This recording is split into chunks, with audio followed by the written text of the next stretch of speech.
What's up, everybody? Welcome to the Magic Dads podcast. My name is Blake. I'm here with Stefan, and look, it's Jeremiah. He's here. It's me. I'm here. Literally talk about my favorite cockroach all the time, and he's here now in person and a permanent installation. Permanent in my basement, just like a cockroach should be. Yes, absolutely. He fulfilled the two necessary requirements, which is to play Magic and be a dad. Yeah, the Magic Dads. Yeah. The Magic Dads. What's up, guys? How you doing? Having a good one. It's late. Jay, you doing good, bud? I'm great. Yeah. It's only 10. It's not that late. You guys sleep way more than I do. Yeah, you can sleep. I film in front of a window. It's open right now.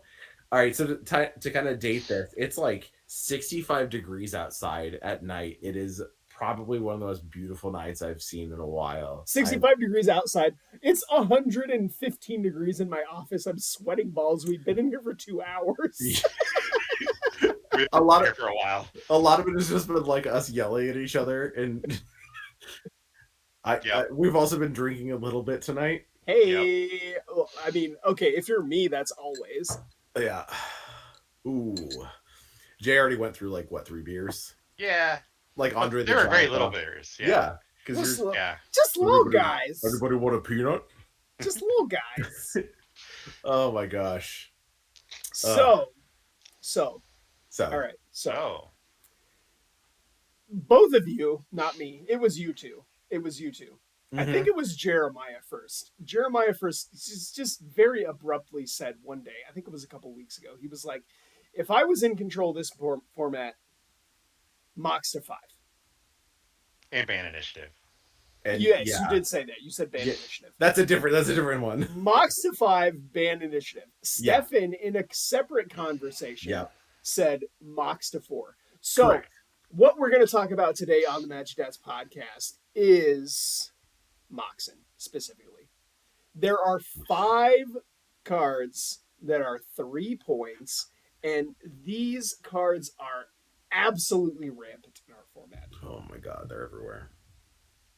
Yeah. So if you look at the last LCQ, which was just a couple of weeks ago, we have, out of the 30 decks, 10 copies of Mox Ruby, 10 copies of Mox Pearl, 9 copies of Mox Emerald.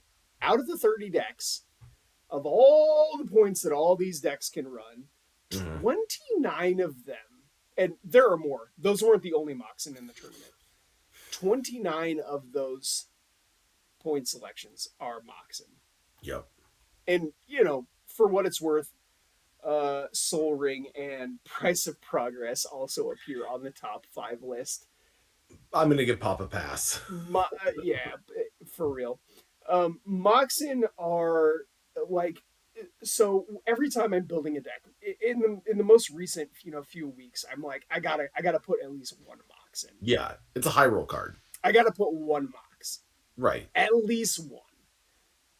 The de facto point spread most recently has been triple Mox.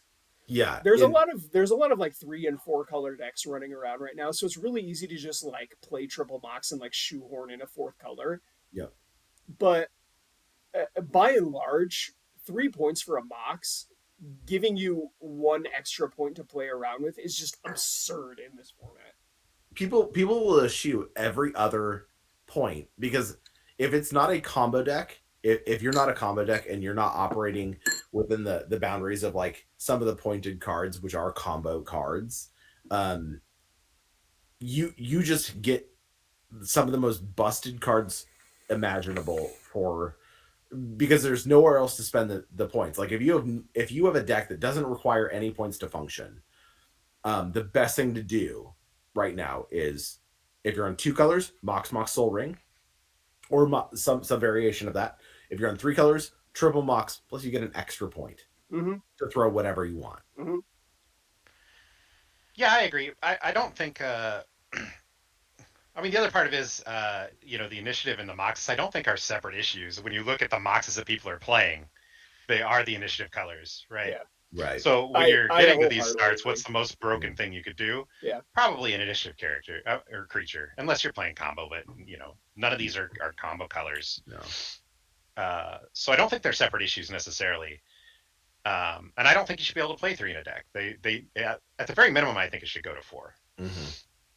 Yeah, it sort of has been a long, and I've heard council members talk about this, where like the triple Mox has sort of been like a defining characteristic of deck building in the format for a long time, and it sort of feels like they're in a mindset of like legacy, where Brainstorm is always legal in Legacy. Brainstorm is the legacy card, right? In this case, they're like, oh, it's a triple Mox format. I don't think it has to be, and I don't think it should be.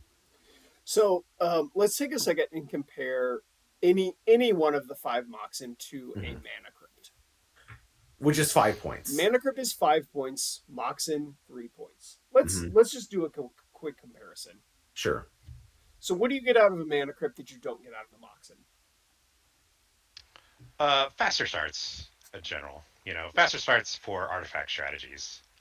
Less card investment, right? If you want to jump on turn 1 to a 3-drop, Mana Crypt is basically the only option, and it only costs you 1 additional card. The only point of option, right? I mean, outside of like, if you want to spend a single card to jump to 3, yep. Outside of like a Black Lotus, yeah, it's sort of like the best possible option. Yep. However, okay, so hold on. You're struggling. Yeah. You're struggling to find things that you get out of a Mana Crypt that you don't get out of a Moxen. Right. Okay, we have a problem. Right. If you don't get more out of a Mana Crypt than you get out of a Moxen, then why is a Moxen 3 points and a Mana Crypt 5? Yeah, we hadn't even delved into like the downside of a Mana Crypt, which is sometimes it kills you. Well, you don't even really have to dive into the downside of anything. Right. Because the downside's not why it's pointed. It's all up. Right.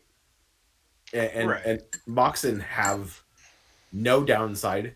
They produce a colored pip of mana, which if you've never played with Moxen, you may not understand how big of a deal that is. Colored mana can kind of be your downfall if you're on a 3-color deck. Like if you're on a 3-color deck and you have a two land opener and a wasteland, sometimes that hand is unplayable because you don't have the necessary mana to play the cards in your hand. And Moxen just make colored mana. Yeah, I mean, the mana bases are pretty stable for 3 colors, but you are probably going to deal with some coming to play tap lands, so the Moxes are still speeding you up. I think with the when you look at the Crypt, likely it's higher pointed because people who are setting the points play in a meta where artifact strategies are prevalent and very powerful, right? Like eggs or shops or whatever. But the format has moved away from those as being the most powerful strategies. They're in the 4-color realm now. Right. So they need to really go back and look at, okay, what is this colors mana doing for me that a Mox isn't? Being in a meta where Mana Crypt is better, maybe shouldn't be the basis for pointing cards the way they're pointed. You need to look at a little bit wider view of things maybe, but I think I don't know geographically how the council is distributed or whatever. I know that for a long time there was similar problems with Commander where it was a 1 play group, and if they never had a problem with the card, it never got addressed. Right. Yeah. And you have different microcosms kind of everywhere that is playing with that card, and it's not just like artifact decks that benefit from Mana Crypt. It's also monocolor decks. Yeah. Or even 2-color decks that benefit from Mana Crypt. There's like playing a 3-drop on turn 1. It's like cool, Mountain Mana Crypt Blood Moon.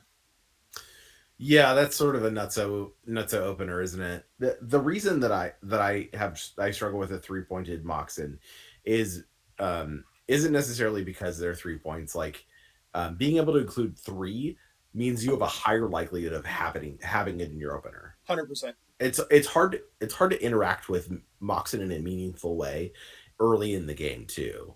Like there's to my mind, I can't think of a spell, a modal spell that can deal with a Moxen for like 1 mana and make it be like a reasonable trade-off.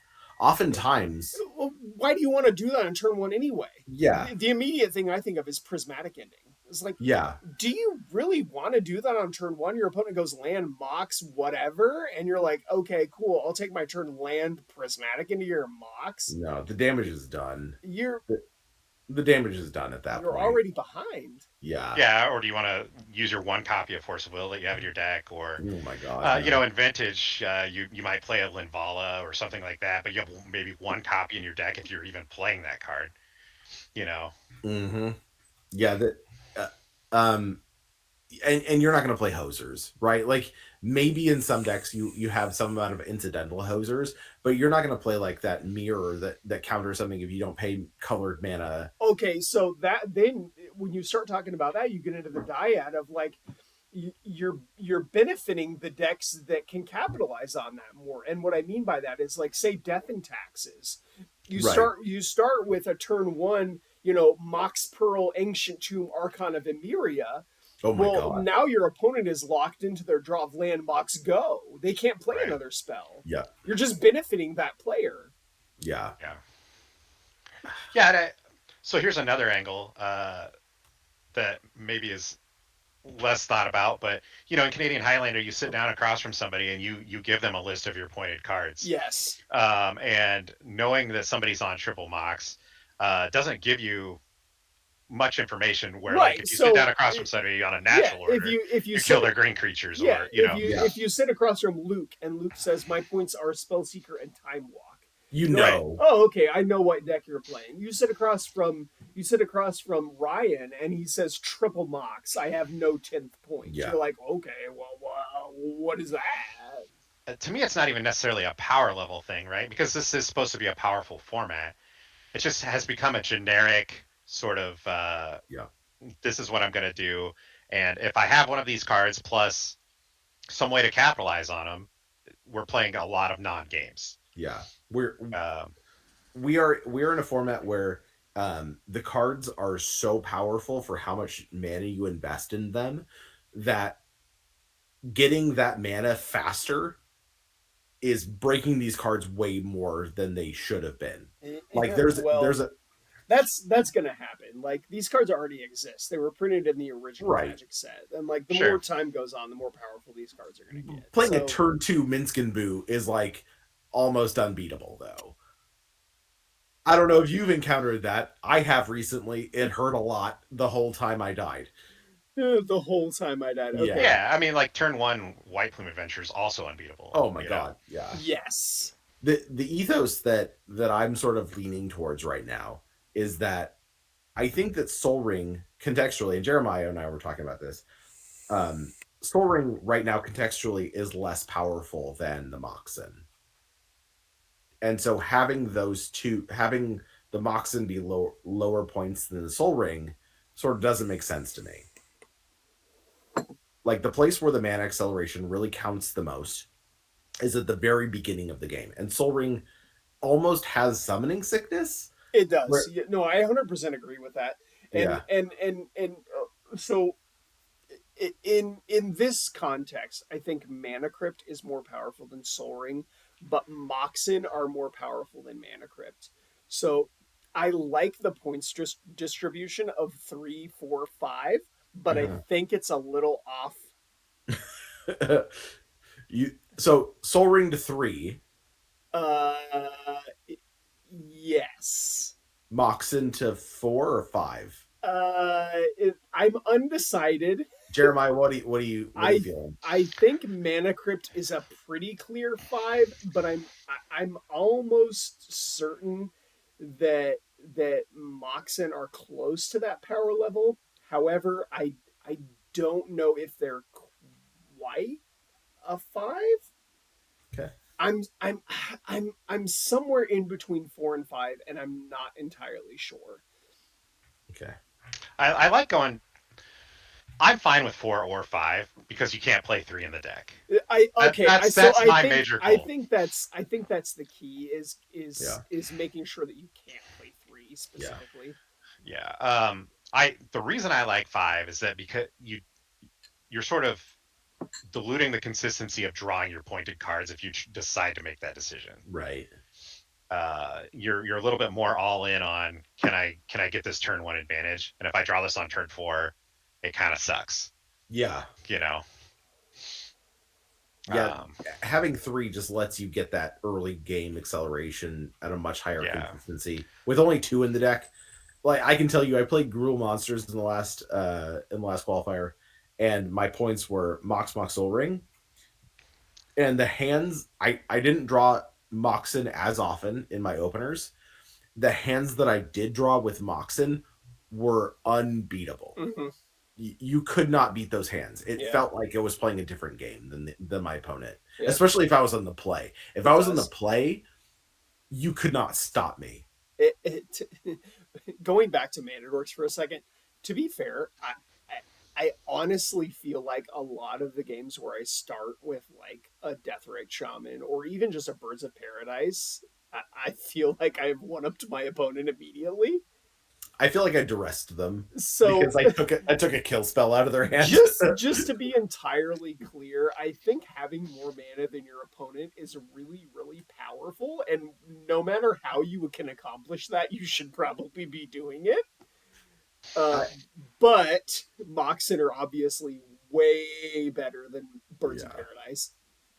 I think more mana faster than your opponent is better. Yeah. What was the thing? Like the incongruity of like mana acceleration versus like card investment, where if you're breaking apart that like 1 land per turn thing, you're sort of like tearing the format apart. And I'm not saying you're not tearing the format apart. You're tearing the game apart. Magic apart. Yeah. The game. You're tearing the game apart. Yeah.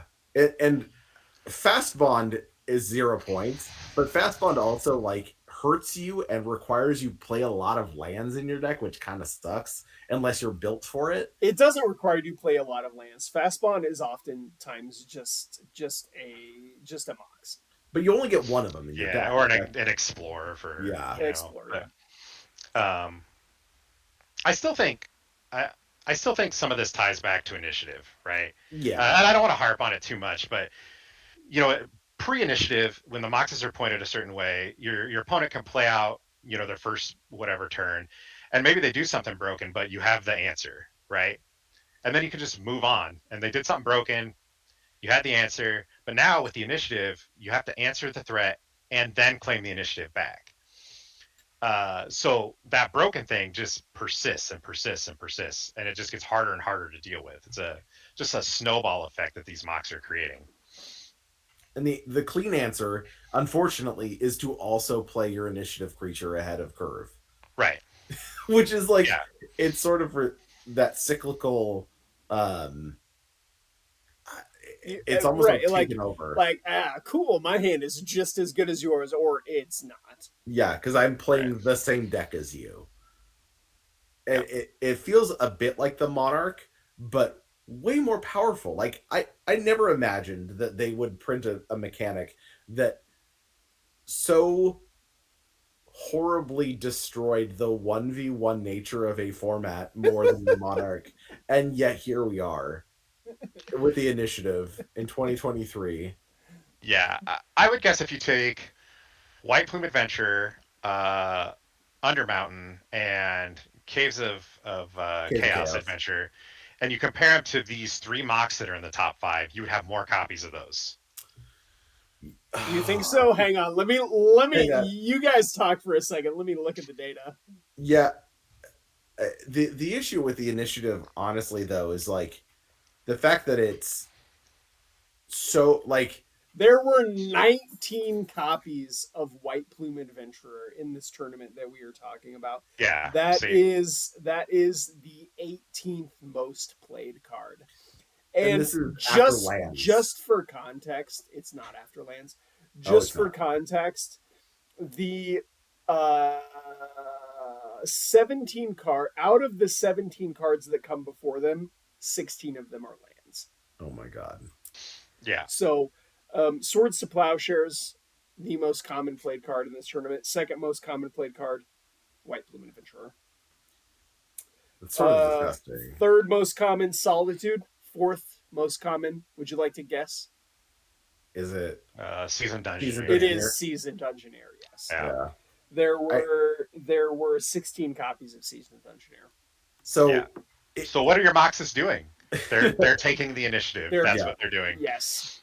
Unfortunately, we have the initiative has created an environment where like that mana acceleration isn't just getting you a Lelia on turn 1 or turn 2. So It's giving you an insurmountable amount of value. I have been saying this for about 6 months, and a lot of people have went every time that I've mentioned it, but I would really like to see the Undercity be 3 points.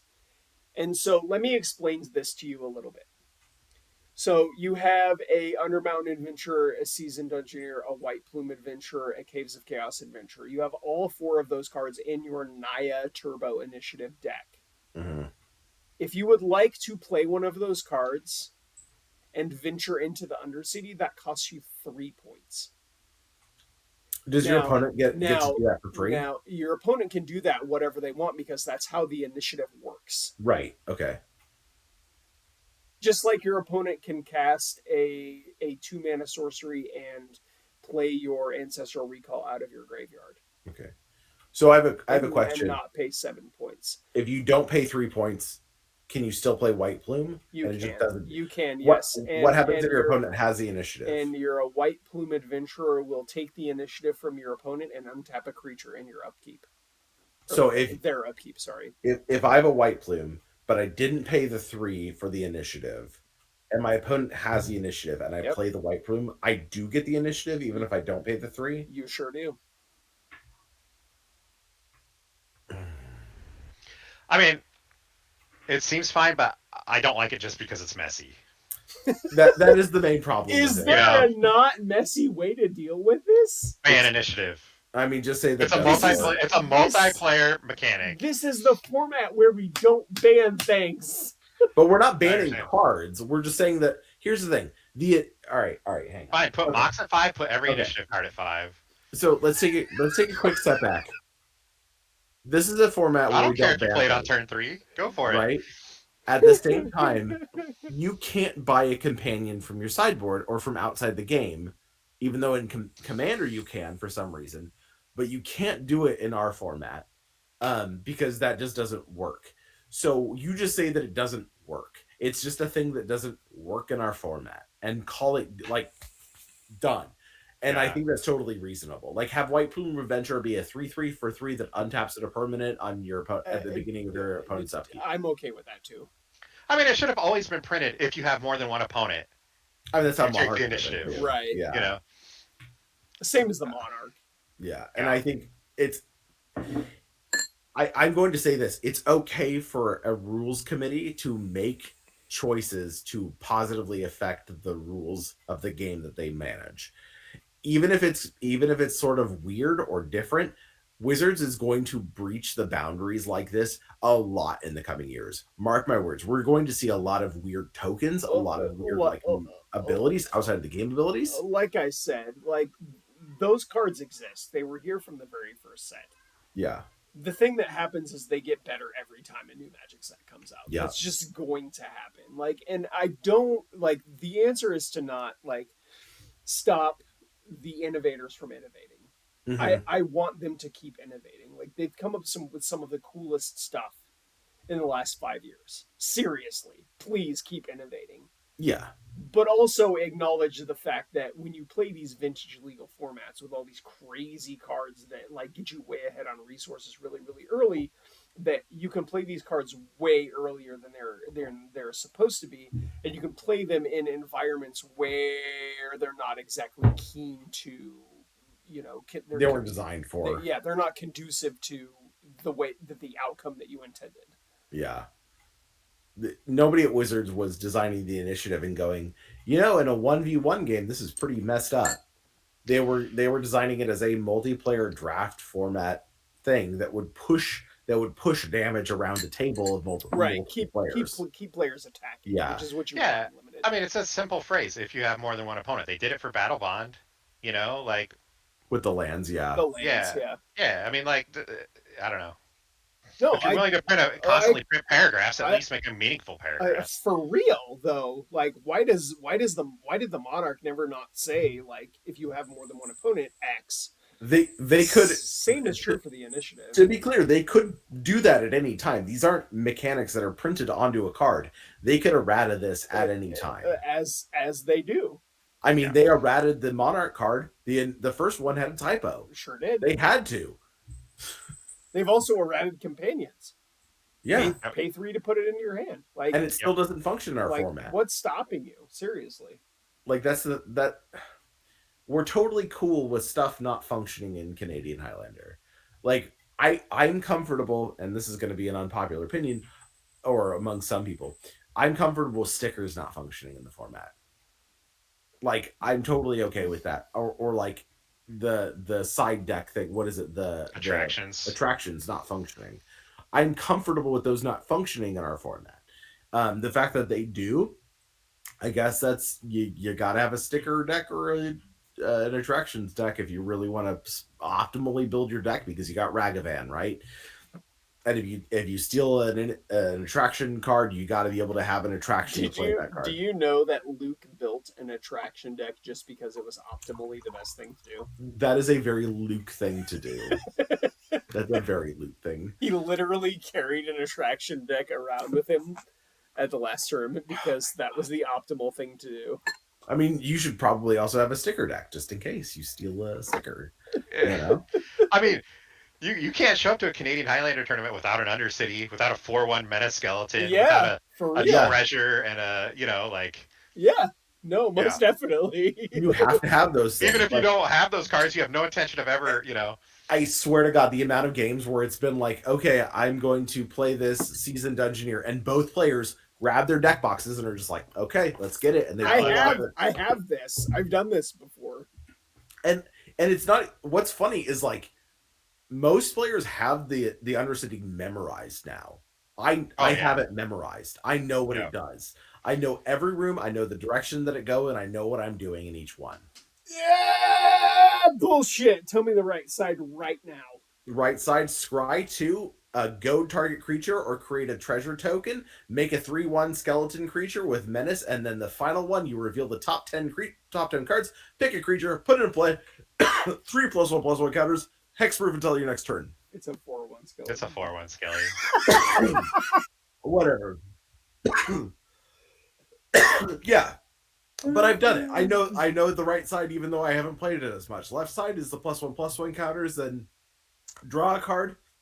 Nope, trap. Deal 5 damage. Trap. Then draw a card and then do the top 10. It doesn't matter after trap. No. You're never goading a creature either. It's turn 3 and you're dead. After trap, it's turn 3 and you're dead. Lava axe. I know every room of the initiative, my friend. All right. Let us know down below exactly how you think Moxen 3 goes. Tell us Moxen, Soul Ring, and Mana Crypt. Give us all of those. Mox at 4, Mox at 5. Jeremiah says 5. Mox at Don't 5. let him play the GTA 2. 4.5. Oh yeah. 4. Okay. Don't let him play the GTA 2. You know what? Moxen to 5. Crypt to 4, Soul Ring to 3. That's my final answer. I was kind of leaning towards that, but I didn't want to say it. Forget it. No, that's the one. Jeremiah, as usual, is right. Go check out our Patreon campaign, MtG Dad's podcast. I love you guys, and I just want to remind you that we're proud of you. Oh, so good! Bye.